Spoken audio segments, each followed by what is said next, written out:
Hey everybody, this is Chris McCabe of e-commerce. Chris back with yet another Amazon suspension trend, and this week kind of a troubling, alarming topic around reviews abuse, inserts inside product packaging. It's something I have tackled recently, but not at length and not in this particular way, because I've seen numerous sellers not taking the warnings that they received either earlier this year or sometime last year seriously, in terms of warnings for improperly contacting buyers, soliciting buyers to leave reviews. There are a lot of old, really troublesome concepts still floating around out there that a lot of sellers still believe are allowable practices around asking buyers to leave reviews and giving them free gifts. That's the number one common tactic I've seen on the inserts. It doesn't have to be just product inserts. I know that's a bit of a fad right now. People are back into the inserts. For a long time, people were afraid to say anything, much of anything, other than a company name and phone number on an insert. People have somehow slid back into this false sense of security around, well, you can offer a free gift as long as you don't ask for a review at the same time. That's not true. So whoever's left out there, I don't know if there are marketing gurus or others pushing these ideas around, that you can contact buyers, get their email addresses, contact them whenever you want, and offer them whatever you want, as long as you don't also ask for a review. And then some other people say, well, you can still ask for a review, you just can't ask for a good review. Neither of those things are true. You can't ask for a good review, of course, that's obvious. Anyone who's left that believes you can ask for a 5-star review under certain circumstances, we're going to set them aside, because they obviously don't have long to last on Amazon. I'm just talking about giving product away. It doesn't matter, and I've said this before, I'm going to say it maybe 2 or 3 times in this video.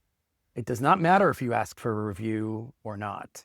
If you're giving product away, Amazon analyzes those clusters, that spike of positive reviews. They start digging into it on their own with their own tools, or one of your competitors just buys from you, copies the entire funnel you've got going with screenshots and shows it to Amazon. 3 years ago, nobody cared. Now they have entire teams built around looking at your funnel and punishing you for giving product away. It does not matter, at least to the policy enforcement teams. Your account manager might disagree. Some other VP you met at a conference might disagree. But to the people who matter at Amazon, based on these enforcement and the account suspension trends that we see at e-commerce Chris every day, it doesn't matter if you're asking for a review or not. So if you take nothing else away from this video, take this one concept that you can't give product away like that. Those days are dead.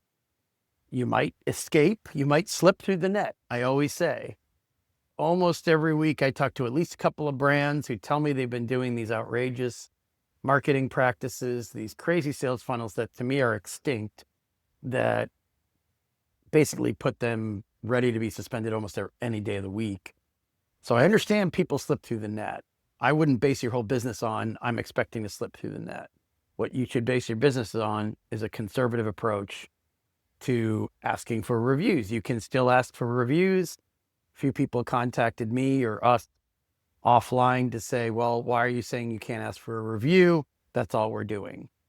Number one, you can still ask for a review. I never said you can't. Number two, I've always said it's how you ask for a review. And number three, this is very specific. This is around giving product away. I completely understand why people are tricking themselves or teasing out these answers. Margins are shrinking, competition is fierce, tariffs are bulldozing people. I completely understand the mental and psychological reasons why people are tricking themselves into believing that these things will work. But a certain percentage of the people practicing any of these methods are going to be suspended. I say that confidently because I'm having these conversations, I would say every 2 or 3 hours, with different brands who are either already suspended, who are appealing the suspension, and I'll get to the various horrible mistake-prone ways they're appealing in a moment, but they're appealing the suspensions because they didn't take the time to review their practices, review compliance, review the terms of service, and make changes before they were warned Or if they were warned and not yet suspended, my God, that's your opportunity to save yourself. Why wouldn't you save yourself by pulling units, doing some removal orders, getting some of that product out of FBA that has those inserts? And I understand inserts run the gamut. I can't cover every single catchphrase I've seen. I can't go over every single way that people have sent non-compliant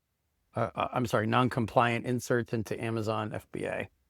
Suffice it to say that blaming your manufacturer for shoving these inserts in against your will probably isn't going to work very well anymore. That may have worked last year or the year before. Blaming employees for sending rogue messages to buyers, giving products away, asking them to review. Again, blaming and terminating employees, that doesn't work that well anymore. I think that's commonly understood now. There are still Amazon employees who aren't familiar with this, who aren't trained very well, who are telling you, if you're an account manager and you're their seller, of course they're going to try to throw a line of hope out there. But they also give you disclaimers that they can't really influence the process of appeals for you, right? They can't tip the scales necessarily. They'll tell you to blame an employee. They might tell you to blame a third-party service. Lots of account health reps are still telling lots of brand owners, oh, you hired a bad third-party service.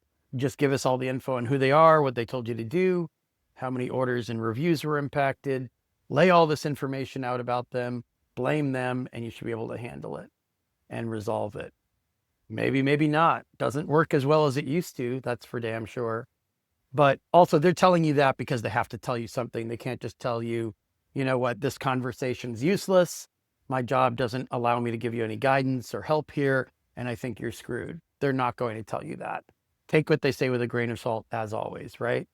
Don't just blindly, gullibly trust anything account health reps tell you or anything your SaaS core rep tells you, because often they're just saying something because they're on a live call with you. It's not the same as sending you a message, right? My former teams, seller performance / policy enforcement guys, they'll put anything in a message. They'll discourage you as much as possible. They're not on the phone with you, right? So that's a huge distinction to make here. But in terms of the inserts themselves, yes, at this point, most brand owners do not put 5 stars across the top or make the basic sloppy, old method mistakes. But people are still trying to finesse it. And they're still trying to come up with crafty, cagey ways of having inserts do some heavy lifting for them to boost their positive reviews. And I usually say I don't know where some of these concepts come from. I spend just as much time looking at marketing / guru videos on YouTube as you might. I've seen the articles, I've seen the posts on LinkedIn, maybe not all of them, but most of them, enough to get the gist, which is people are adopting and embracing loads of marketing concepts that they either see posted online or in a video, or they seem to hear about at events where the person on stage or the person they're talking to privately has no compliance background, no policy enforcement training. They just give you their opinion. I think this is okay. I've heard this is okay.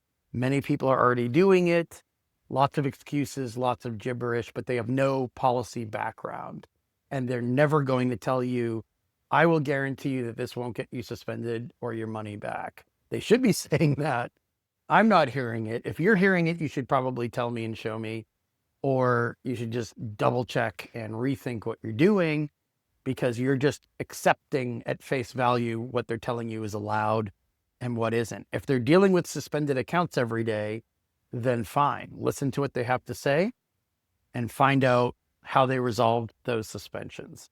In my experience, typically when agency owners or marketing types get their own client suspended, they feel the need and they feel obligated to try to do appeals to get their own client reinstated. That's logical. That makes sense. Is it the best thing to do? No, it's not. The best thing to do is to have somebody like me, and I have no shame in telling you this, start from the beginning, not take 2 or 3 or 4 poorly written, badly composed appeals, take a shot with those, and then come to us. That's what happens, I would say 70% of the time. Is that best practices? Is that a good way to do it? Of course not. They feel obligated to help their seller, their client, because they're the ones who got them suspended in the first place. So in a world where tariffs are weighing everyone down, especially in the US, and people are watching their costs skyrocket, whether it's ads, whether tariffs do it, whether it's fees, policy changes at Amazon, whatever it might be, you can't afford, most brands we work with at least, can't afford to make these mistakes. If you've been warned for this before, if you've been suspended for this before, then you really can't afford to make these mistakes. You're not just playing with fire at that point, because you're already playing with fire if you're doing any of these things. You're risking your whole business. I mean, most brand owners we know are scaling up so that they can sell and start a new brand, or so they can do something else with their lives if it's a really large brand and they're looking to retire or just get out of the business once they sell. They understand their brand has value. Why would you risk the value of your whole brand or your whole company just to get a handful of reviews? And by the way, any competitor can buy from you at any moment and report you. It doesn't matter if it's a competitor reporting you or a buyer, or if Amazon teams find you themselves. None of that matters if it's a valid abuse report. That's what a lot of people I've spoken to at large conferences and small events that I attend. A lot of sellers don't seem to understand this. You can't write an appeal disputing it, saying a competitor is out to get us and they're reporting us and it's malicious and you should absolve us of this offense because of who reported us. That actually has nothing to do with it. It's all about whether it's a valid report and a valid complaint or not. Is there evidence or there isn't any evidence? It's very black and white. It's very straightforward. And people who say they're doing gray area stuff, there's no gray area. You can't live in any, if there is still any kind of gray area left, if it's the thinnest slice, 1% of the entire puzzle.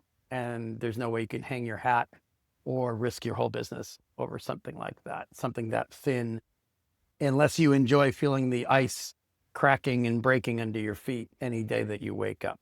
I can't imagine anyone who's making money on Amazon feeling that way. So that's my current take on this topic.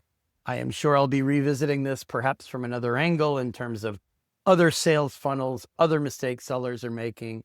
I've got kind of a part 2 of this that I am going to do, which will pair with this video, talking about sellers sending in plans of action when they should be disputing reviews, abuse, suspensions, or accusations, because unfortunately it would make this video far too long and there are far too many mistakes.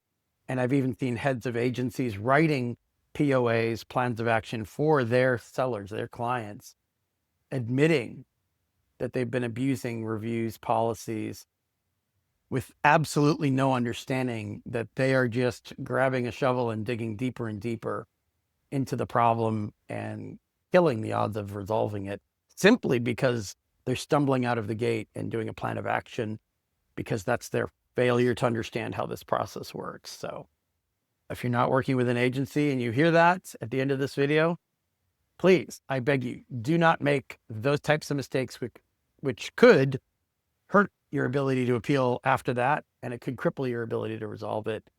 Don't make those mistakes. That's the easiest mistake to make, perhaps, but it's a very basic and a very damaging mistake to make. So I will post a part 2 of reviews, abuse, appeals mistakes.